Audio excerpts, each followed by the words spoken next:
NBA Game Time is brought to you by State Farm. Talk to an agent today at 1-800-STATE-FARM. Every Friday, NBA.com posts the Kia MVP ladder.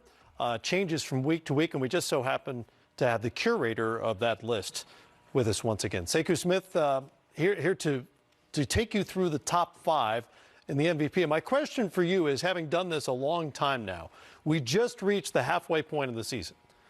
How often is the guy at number 1 at the halfway point ultimately the MVP? That's a great question. It's usually we figured out the race by now. The guys who are going to be in the hunt, down the stretch of the season, have made themselves available, and I think we have this year as well. These 5 guys are generally the 5, maybe one more guy who might be in that mix, who's kind of on the fringes of the top 5 right now. But these are the faces you're going to see, depending on how they finish that stretch after All-Star, who will be in contention for the MVP this year. All right, any changes? Slight changes, a little shuffling. Is it the same 5? It is the same 5 guys, but it's not the same order. Number 5 is this week, James Harden. And the Rockets are going through it right now, having a little spell where they're trying to figure out why they can't get back to playing at a high level. James Harden had his worst scoring night, Matt, in 2 years. 13 points. 13 points. Unheard of for Harden to struggle like that. It's not all on him, obviously, but he's got to own some of the struggle since he gets to own all of the good stuff when Houston's rolling. So Harden takes a slight dip this week. A haircut, if you will. He has, if not a beard trim, a he's haircut. done a little different with the braids and put him in a new light. Nothing wrong with that. And I appreciate him for not being one of these guys who's upset about where he slides or where he fits on the ladder every week. Jimmy Butler, though, this is a guy to me who's getting a boost for his team's performance this year. He's not on this list because he's got outlandish stats. There are guys on this list, Harden included, who are just playing at a level in terms of what they're doing specifically that we haven't seen, averaging all those points. Jimmy Butler is on this list because he's impacting winning at a level that very few guys are for their team. You look at what Miami was before he got there. Now you get them there.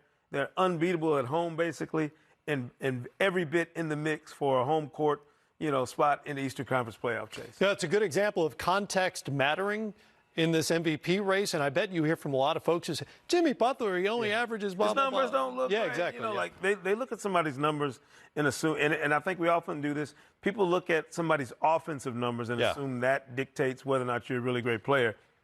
That's only part of the game. I also assume they're using that voice when they complain to you. Jimmy Butler, that's just the way I read it. No matter what you say, that's Number 3, Luka. Luka Doncic, to me, I thought we would get to a point where Luka would stop impressing us. We'd be going, all right, we're getting used to this. All right, yeah he's great. 12th triple-double, leads the league, and continues to really drive this Mavericks team into territory they have not seen in quite some time. I like Luka's, the humble nature of this guy. When he hears the comparisons to other great players or you're better than Dirk, you got a chance to be better than Dirk, he shoots that down and makes sure that the rest of us remember he hadn't even seen his 21st birthday yet. Yeah. He's getting ready to hit that next month. It's going to be in the same month that he goes to his first All-Star weekend as a guy playing on Sunday night in the big game. It'll be interesting to see how Luka comes back after the break because he won't have this gusto that he had to kick off a season. Now you got to figure out a way to be effective after everybody's seen you and knows that you're playing at that next level. A lot of chatter in Sacramento this week about the one who got away. Remember, they were one of the teams who passed on him, and then he hit him with a triple-double on Wednesday. Maybe just a little reminder from Luka. Look what you missed out on. Yep. No, I'm not mad at him. I appreciate it. No. This guy was I don't think people realize how close he was to pushing Giannis out of that number 1 spot this week. They went down to the wire. Very close. I mean, it was a thing where had the Lakers continued their win streak, and LeBron's been fantastic, obviously, putting up the numbers as a scorer and facilitator for the Lakers without Anthony Davis doing it and doing it at a high level.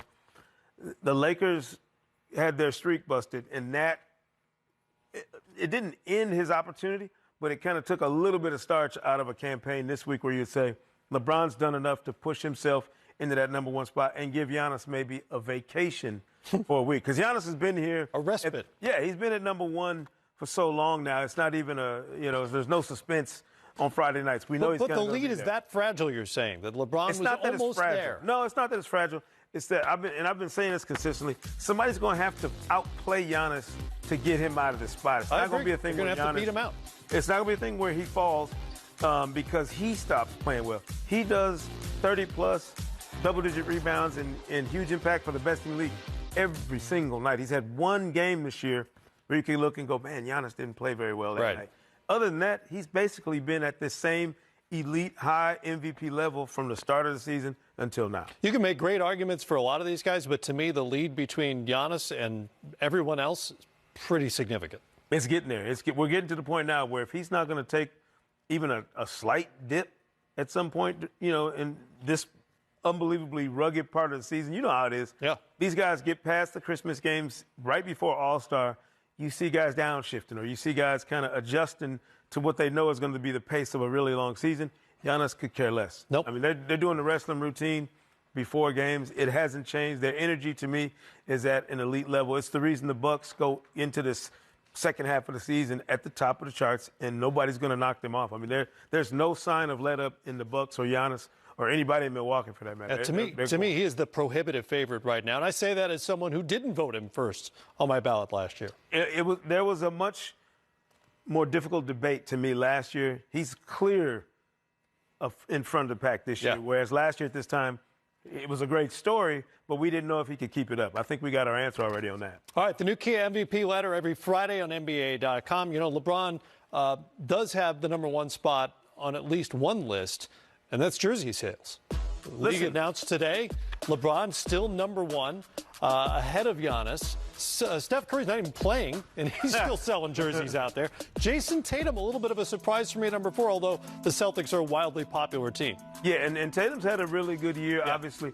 The jersey sale is more about popularity than his performance. So, I mean, I guess we shouldn't be surprised to see LeBron there. But I do think it's very important that you notice all the guys that you tend to find on MVP ladders, on all-star teams, on honor teams are the same guys who are the biggest sellers when it comes to jerseys. There's a correlation between all that, Matt, that I don't think goes away in any season. You go back and look at any season, your best players are going to be the guys who make all-star teams, all-NBA teams, and they're the ones that are selling when it comes to jerseys. And look at number 15, Zion Williamson, already getting it done. He hasn't played yet. Good for him. I mean, you're in the top 15 before you even take the first shot, officially your career.